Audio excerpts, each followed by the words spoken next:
Hizbullah kembali melakukan penyerangan terhadap pos militer Israel. Tidak hanya menghancurkan, namun serangan Hizbullah membuat pos militer terdepan Israel terbakar membara.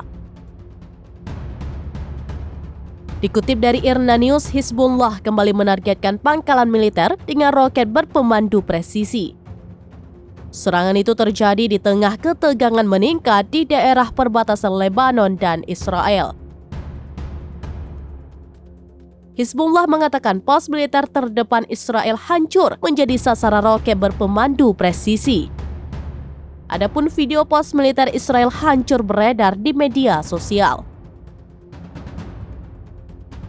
Dalam video itu terlihat pos militer Israel terbakar membara hingga asap membumbung tinggi. Sementara itu, Wakil Sekretaris Jenderal Hizbullah, Sheikh Naim Qassem memberikan peringatan. Ia memperingatkan agar Israel tidak melakukan invasi darat ke Gaza. Jika hal itu terjadi, Hizbullah akan mengubah Israel menjadi kuburan Zionis.